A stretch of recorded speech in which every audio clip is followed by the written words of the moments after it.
ẹ ti bọ́ sójú ẹ̀ kí la rí gbọ́ lẹ́tọ̀ tó ń lọ lọ́wọ́lọ́wọ́ lórí Ayekooto TV. ẹ má gbé kúrò níbẹ̀ kájọ máa bẹ́ tó bọ̀. ẹ má gbàgbé láti like, comment, share ní pàápàá jùlọ ẹ subscribe sórí Ayekooto TV. Ayekooto TV, ìkànnì tiwantiwa. Tiwa wo ọmọ Yorùbá káàkiri àgbáyé, ẹ wo ètò yín kí la rí gbọ́ òun náà ni tí a tún mú dé lónìí. Ẹ rí kí la rí gbọ́ fún tòní, ohun tó ṣe pàtàkì tó yẹ kí èmi àti yín tó yẹ ká gbọ́ lórí ètò kí la rí gbọ́ fún tòní ni. Ẹ bá ń wá nǹkan fìdílé, ẹ fìdílé nǹkan. Èmi àti yín ó jọ wá máa lọ, á lọ́jọ́ máa wò pé kí ni tó tún ṣẹlẹ̀, kí ni tá a rí gbọ́ lónìí. Ẹ wò àti kúrò lórí ọ̀rọ̀ ibà Gani Adams, orí ibẹ̀ náà la ṣe wà. Omiyale ń lọ fárígá o. Omiyale ń lọ fárígá. Ó ní ibà Gani Adams, ó ní ó ránṣẹ́ kú sóhun. Ẹ wá wò wípé ṣé lóòótọ́ ni pé ibà Gani lè máa ránṣẹ́ kú sí ọmọ Yorùbá látàrí kíni, kí la gbé, kí la jù, kí ni tá a fà, níbo la fà dé, níbo la ń fà lọ, níbo la ń fà bọ̀ tó fi wá jẹ́ pé àwa máa ránṣẹ́ kú síra lára wa. Bẹ́ẹ̀ Omiyale nìkan kọ́ òun ló sọ̀rọ̀ yìí. Bàbá Ekiti náà ò ṣaláì mọ́ fọhùn. Bàbá Ekiti náà fọhùn ta wípé ọpẹ́lọpẹ́ àwọn ẹni tó súnmọ́ òun náà ló jẹ́ kí wọ́n sọ pé iṣẹ́ báyìí òun náà ni Gani Adams ni wọ́n rán sí àwọn. Kódà Bàbá Ekiti sọ pé ẹ bá mi kọ́ ti bí ẹ gbé fún, ẹ jẹ́ kó mọ̀ pé mi mo sọ. Àwọn nǹkan wọ̀nyí lórí pé fídíò jáde, audio cassette, audio clip jáde, àwọn èèyàn sọ̀rọ̀ lórí òtí ìfantí a mọ̀ wá para ẹni, tá a mọ̀ wá fikú lé rẹ ní kiri tó jẹ́ pé a mọ̀ lépa ẹ̀mí ara wa lórí ń tà mọ̀ wípé kíní mo ṣe, tí wọ́n sì ní ẹ tọrọ àforíjìn, tó wá jẹ́ pé àwọn tí wọ́n wá jáde tí wọ́n jẹ́ opponent side àwọn èèyàn yín lẹ́wàá máa ránṣẹ́ kú sí. Kò yẹ kó rí bẹ́ẹ̀. Tá a bá ja ilé yìí ká parí ẹ̀, ìgbà wo gan la tún fẹ́ jà míì, ìgbà wo gan la fẹ́ mọ̀ wípé àníṣẹ́ ayé tèmi rèé, ayé tiẹ̀ rèé. Kò yẹ kí èmi àti yín, kò yẹ ká lọ jìnnà lé ọ̀rọ̀ yìí. Ẹ jẹ́ ká gbọ́ ohun tí Omiyale àti Bàbá Ekiti ohun tí wọ́n sọ lórí iṣẹ́ ikú tí Gani Adams tó rán sí wọn. Àwọn olùfẹ́ lára wọn sọ bẹ́ẹ̀, wọ́n ní iṣẹ́ dé tòrutòru, iṣẹ́ ikú òun náà ni Gani ló rán sí àwọn. Wọ́n sì fohùn kalẹ̀ wípé àwọn tí wọ́n rán yìí kí ló dé tí wọ́n wá ń threaten life àwọn. Omiyale wí tiẹ̀, Bàbá Ekiti wí tiẹ̀. Kí ló fẹ́ fanta mọ́ fi wá fi threaten life ara wa lórí pé a sọ̀rọ̀, a fèsì, a fèsì. A mọ̀ ń pọ̀rọ̀ yìí ní lówè, ó mọ̀ wá láàárọ̀ nínú. Ó ṣe wá jẹ́ àwọn olórí máa ń tètè lórí òfin gòkè. Àwọn tó dalẹ̀ Yorùbá rú tí wọ́n fẹ́ kí ilẹ̀ Yorùbá dára.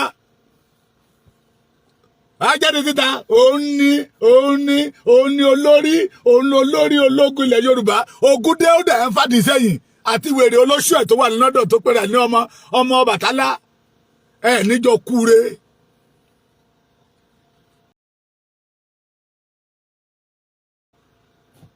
Ẹ níjọ kúre. Ìmọ̀tún ìmọ̀jọ ni ìmẹ́ni bí kì í dalẹ̀, ẹ ní dalẹ̀. Ìgbà tó bá orúkọ Sunday Igboho jẹ́ ta lórí ẹ, we don't know you. A ti gbà pé o relevant nílẹ̀ Yorùbá jù kó lọ máa kó owó agbẹ́dẹ́ funfun Ọya festival, Ògún festival, ó sì máa ṣe afẹ́fẹ́ festival. Àbí ó sì máa ṣe ọ̀rọ̀ festival. Bóyá gan ó sì máa ṣe aṣọ festival láti lè rí owó ná ọmọ àlè. We don't see you. Rí ẹ mọ́. That is why we did not call you. Àwọn kábíyèsí wa mi lè sọ pé àwọn kábíyèsí wa ṣe mistake. Wọ́n á ṣe mistake. And thank God for their life. Wọ́n fẹ́ kí àṣírí ẹ tú. Ayé ẹni bá flag program yìí, ó máa fọwọ́ gbé ọmọ ẹ̀ sí ni.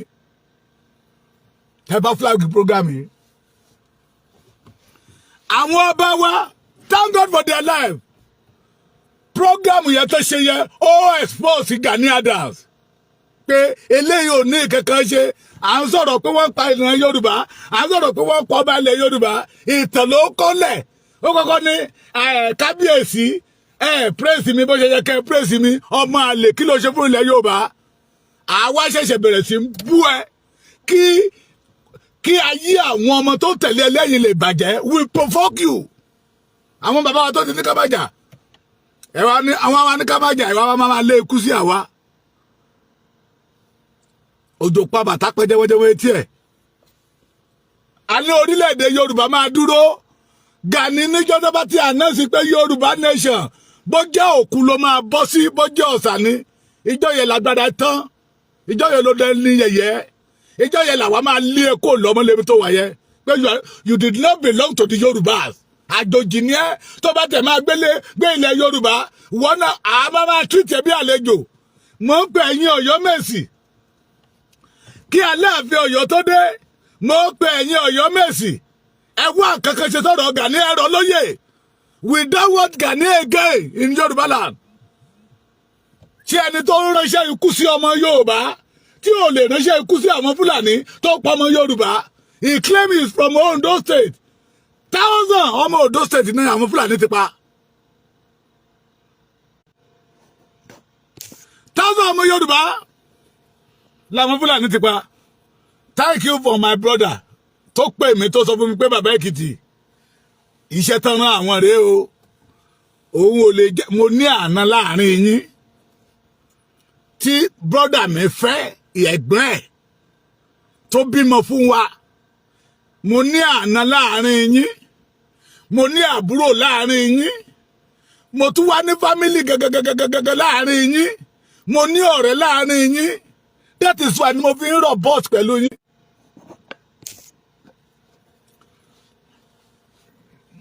wọ́n flag program yẹn ẹjọ́ ẹ má bá mi tẹ love and like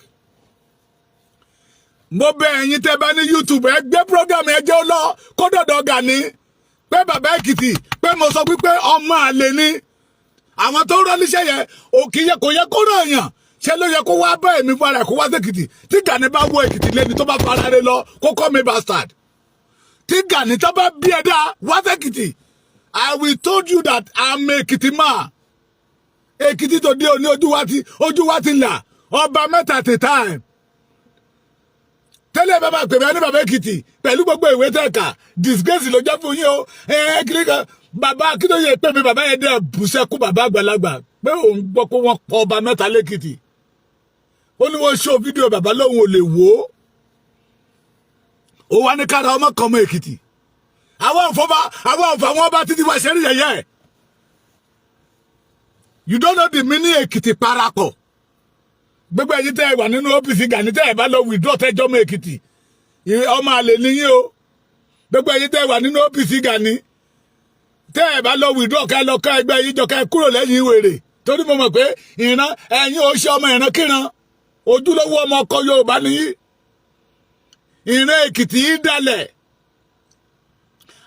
ọmọ Èkìtì tó bá dalẹ̀ Yorùbá ẹ ti mọ̀ pé ọmọ àlè ní ìran Èkìtì yìí dalẹ̀ o ìran Èkìtì yìí dalẹ̀ mo sọ́ọ̀sì kẹ́ ẹ gbọ́ ẹ kúrò lẹ́yìn Gani ò lóore kan tó fẹ́ ṣọmọ Yorùbá wèrè Ọbàtálá ẹni pé nígbà tó bá tó time ààrẹ ọ̀nà kakanfò máa jáde síta nígbà tó bá pa Yorùbá kú mẹ́wàá under the government of Buhari 26,000 plus ọmọ Yorùbá ní Boko Haram padànù kò tí ì tó àkókò fún ààrẹ ọ̀nà kakanfò ló ti jáde wèrè àwọn tó máa dúró lókèrè tá máa sọ̀rọ̀ dídùn wọn ò lè wálé tẹ́bálẹ̀ fẹ́ gba Yorùbá you work for the Yorùbás come home ṣebẹ́ ìyẹn ni ìyá wa Ṣọlá kò gbọdọ̀ kú kò sáfúlé ó ń wọgbó kò dúró lókèrè kó máa sọ̀rọ̀ dídùn abánidá títẹ̀ bá wọn débẹ̀ Ṣọlá kò gbọdọ̀ kú mo gbégbòsà fọmọbìnrin yẹn ẹ̀yin wèrè kan tó bá pẹ́ra lọ́mọ Èkìtì tó ṣe pákúbẹ́kúbẹ́ yóò gbé ọbẹ̀ o yóò tẹ̀ra ẹ lógún ẹ̀ kò lógún ọbẹ̀ kankan torí tó bá àtàkì ìdílé yín Gani ò ní yọjú tó bá ṣèṣì gbé ìyá tẹ́gbẹ́ bàbá ẹ ókè ò níyà ò ní bàbá mọ́ tó bá káyàwó ẹ mọ́lé tó bá gbé wo sọmọ pé párọ́ tó wà lábẹ́ Fúlàní ògbògbò kí ògbó ní sórí ìyàwó ẹ̀ tó yìn máléjì ló yẹ wọ́n á bẹ́ẹ̀ lò nílòkulò tọ́ba wá bẹ́ẹ̀ lò lílòkulò kan nìkan ti ní ó tẹ̀ wá dá kọ́ba tí wàá pa ìgbà yẹn ló máa mọ̀ pé you don't have a leader. Gani is not your leader. It's better ẹ̀yin tẹ́ ẹjọ́ mo OPC tẹ́ wà lẹ́kìtì mo ọlọ́gbọ́n ni yín olóye ni yín think twice. ẹjẹ́ bọ̀rọ̀ Gani lẹ̀ wọ́nranwọ̀nran ni Gani gbọ́dọ̀ fojú balẹ̀ ẹjọ́. àwa ò lè gbà kó borúkọ Sunday Igboho jẹ́ we will defend that name. torí olóore wa ni Sunday Igboho ọmọ Ọbàtálá bí kò mọ mí ní Ọbàtálá yẹn lọ́wọ́ orúkọ gidi nílẹ̀ Yorùbá. We will defend anything we have, we will use it to defend the Sunday Igboho. A máa gbé Sunday Igboho lé Gani Adam lórí náà. Àwa bẹ̀rẹ̀ sí pariwo ẹ̀ Gani Adam ó ti dẹni ilẹ̀ ní ilẹ̀ Yorùbá. A máa gbé Sunday Igboho lé lórí torí nígbà ìṣòro ẹni tá a rí ṣẹ́rí ìgbà tẹ́bí bá pààyàn ẹni bá fún yàn ló jẹ́ lèèyàn máa mọ̀. Sunday Igboho dìde ó dìde. Tí Sunday Igboho ò bá dìde nígbà tí Fúlàní pa Yorùbá ti tán. A máa gbé Sunday Igboho lérí Gani torí nígbà tá a ké pe Sunday Igboho ó dá wa lóhùn. Sunday Igboho ààrẹ Báṣọ̀run. Sunday Igboho ààrẹ akọni Oòduà wà tí ò pé méjì. Bẹ́ẹ̀ ni kò lóògùn ó ní àyà ó wọgbọ́n tí Fúlàní lọ.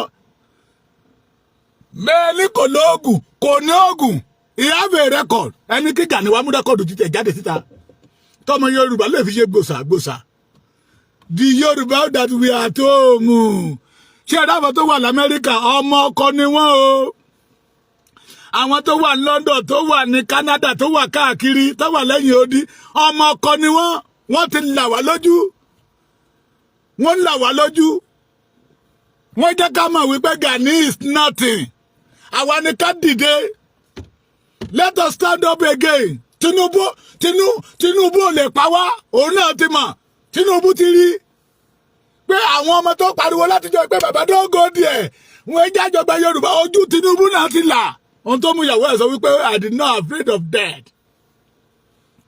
Gani àwa máa dúnkokò mọ́ yín. Who is Gani? Who is Gani? Òjò pa bàtà pa jẹwọ́n etí ẹ̀ ó lè ó fẹ́ gba 20 billion ó lè ó fẹ́ sáyẹn kọ́ńtàtì àwọn gómìnà kan sọ wípé ó kọ lẹ́tà wá pé òun ó lẹ́tà wá pé owó lélẹ́ fẹ́ gbà òun ò yá mi ò mo borúkọ bo gómìnà yẹn láṣìírí ó lóun wo lẹ́tà yẹn pé à ń sọ̀rọ̀ pé wọ́n ń pààyàn ní ilẹ̀ Yorùbá eléyìí wá ń kọ lẹ́tà pé all the governors should sign the agreement ó lè. Àrólé odò àjẹgbẹ̀nẹ̀ bí àti àkún aláṣọ àlàfúnfún gbò ọ̀jájá fìdí ọ̀tẹ̀ janlẹ̀ ọba Babátúndé ẹni ìtàn Adéyẹyè Ògúnwùsì Ọ̀jájá the second Ọọ̀ni Ilé Ifẹ̀ mo kí gbogbo ọmọ Yorùbá pátápátá àkú gbogbo ẹ̀ àkú bójú ọjọ́ ṣeré ẹ̀pọ̀n àgbò tó ń mì yóò ní já láéláé. Gbàtà jáde ńjọ́ kìíní àná tá a bọ́ ta pé Ààrẹ Ọ̀nà Kakanfò báyìí kàṣá báyìí kàwòdì àwọn irú ọ̀rọ̀ báyìí ò gbọ́dọ̀ máa jáde lẹ́nu ẹni afiṣaṣíwájú nílẹ̀ Káàárọ̀ Oòjíire. Àwa sọ tiwa to my greatest surprise àwọn kan bẹ̀rẹ̀ wọ́n dún màhúrú mẹ́mi wa. Kábíyèsí Olódùmarè ìbéèrè mi ni wípé ó ti jẹ́ pé gbogbo ẹni tó bá ti mẹ́nu bà àwọn nǹkan kan parí Ọ̀nà Kakanfò bíi kẹ́ ẹ mọ́ threatening wọn yín ń ṣe máa ń kọ́mọ̀ náà. Mo yìí ti sọ fún yín tẹ́lẹ̀ mo ní mo ti gba pọ́npọ́ lọ́wọ́ ọkú mo ti fún ikú lẹ́yìn pẹ́pẹ́yẹ jẹ ní July 1st ní 2021 ni mo gba pọ́npọ́ lọ́wọ́ ọkú tí mo fún ikú lẹ́yìn pẹ́pẹ́yẹ jẹ lóru gànjọ́ láti máa dún màhúrú mọ́ ẹ̀mí ẹni ojú ti babaláwo ojú ti oníṣègùn tó pààyàn tí ò lè jíyàn padà. Ẹ gbọ́ oníṣègùn babaláwo tó pààyàn tí ò wá lè jẹ́ ní ọ̀pá padà ojú tí o bẹ́ẹ̀ náà lójú ti ọmọ ìgboro náà, ojú ti tọ́ọ̀gì, ojú ti assassin tó pààyàn tó wá lè jí ẹni padà, ojú tí o gbogbo ìdúnkokò mọ́ni lórí ọ̀rọ̀ ààrẹ Gani Adams mo fọlọ́ǹbẹ̀ yẹn ẹjọ́ dópin, ẹjọ́ dópin. Ọmọ bíbí ilẹ̀ Ìbàdàn ni mí, kìí ṣe pé wọ́n gbé mi wá wò, wọ́n forí mi sọlẹ̀ àhín ni, kìí ṣe pé bọ́yán gbé mi wá wò, mi ń fi ẹsẹ̀ rìn wá sílẹ̀ Ìbàdàn. Mo yìí ti sọ fún yín tẹ́lẹ̀ pé ẹ lọ́ọ́ rèé béèrè èṣù àwẹ̀lé lọ́ràn yàn, ẹ̀yìnkùlé ilé wa ló wà. Bí ọba tún wáyé yẹn béèrè Ọpẹ́ Àgbé, baálẹ̀ Ìbàdàn ní 1850 sí 1851, bàbá tí a nu. Ẹ wá béèrè Omiyale, ilé jagunjagun láti gbé bọ́ọ̀ta. Àmọ́ inú kò dúdú lẹ̀kọ́ funfun ti jáde, ẹ ti a máa dún màhúrú màhúrú má wa. Bàbá Dr. Sikiru Ayinde Barrister wọ́n ní kí ló ń bẹ nígbó tó ń dún màhúrú màhúrú, bí ó pa ní jẹ ẹ̀jẹ̀ ó pa ní, bí ó sì pa ní jẹ kó má má dún màhúrú màhúrú mà ní mọ́. Ẹ̀rù kan ń bà mí, omi inú ń kan mí. Adémọ́lá Omiyale kí ló ń kọ ẹ́ lóminú? Omi inú tí ń kọ mí kì í máa ṣe ètòlẹ́, ẹ̀rù tó ń bà mí tìjà kọ́ rárá. Ẹ jẹ́ ń filẹ̀ ń bẹ̀, ọ̀rọ̀ lẹ Yorùbá lọ́jọ́ kan gbogbo wa, àtọ̀rọ̀ olóyè Sunday Igboho.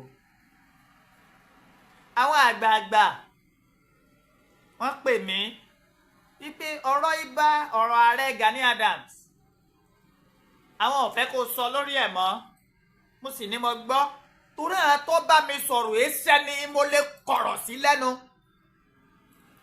wọ́n èéṣẹ́ ni mo lè tàdánù. Tí wọ́n bá pè mí lójú oorun, tí n bá sùn máa jí, tí n bá wà lẹ́gbẹ̀ẹ́ ìyàwó mi máa sáré dìde. Wọ́n sì bá mi sọ̀rọ̀ èyí tí ń jẹ́ òótọ́ ọ̀rọ̀, èyí tí ń jẹ́ ògidì ọ̀rọ̀, kí Omiyale fi bàbá yìí lẹ̀. Kádàrá Allahu akakadirihi, bọ́lá ń ṣe ní bàbá ọmọ wùwà àti aláṣẹ wù yẹn. Mo dẹ̀ gbà, mo ọ̀nà wọn sí yìí tẹ̀yẹ, torí pé kíni níbi bí wọ́n tó bí ni lọ́mọ. Ní ti ìdílé ayé sin ni wọ́n ti délé ayé sin ni ti pẹ́, káwa tó ṣẹ̀ṣẹ̀ mọ́ lọ́bàǹtẹ́ pàǹbọ̀ nílé ayé. Mo gbà wípé ìdá mi mo ti bà kọ̀nà lórí ọ̀rọ̀ ààrẹ Gani Adams. Ẹ̀yìn ìgbà náà la wá bẹ̀rẹ̀ sí ní lóríṣiríṣi, wọ́n ń pè, wọ́n ń dún màhúrú màhúrú, pàápàá ní ajé ọgbẹ́ ni àbà. Lóòótọ́ a lè jẹ́ fẹnu wúgẹ́ẹ̀tì, àmọ́ wa náà ti bá a ṣe jọmọdé yìí náà a ti torí bọ struggle rí. Ẹ má gbàgbé, Ọlọ́run ló lóògùn o, Ọlọ́run gangan lóògùn, mi ò lóògùn lẹ́yìn Ọlọ́run ọba Allah. Mo sì ti ní ìyá lọ́run, mo ti ní bàbá lọ́run. Òkú ọlọ́mọ èyí sùn, òkú tó tọ́jú ni o, àìmọye òkú ọlọ́mọ tí ń hanrun. Ẹlẹ́dàá mi ò ní fi mí lẹ̀, kò ní fi mí fọ́tà mu. Ààrẹ Gani Adams, ẹ lólódì kankan, ẹ sì lọ́tà kankan, ẹ̀yin lọ̀tá ara yín. Níjọ́ tẹ́ ẹ bá ti lè ta kété sí ọ̀rọ̀ wọn ní wọ́n pé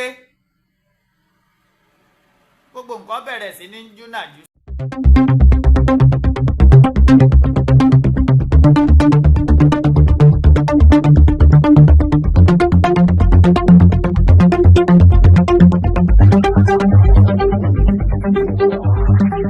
Kí la rí gbọ́ lẹ́tọ̀ lórí Ayekooto TV.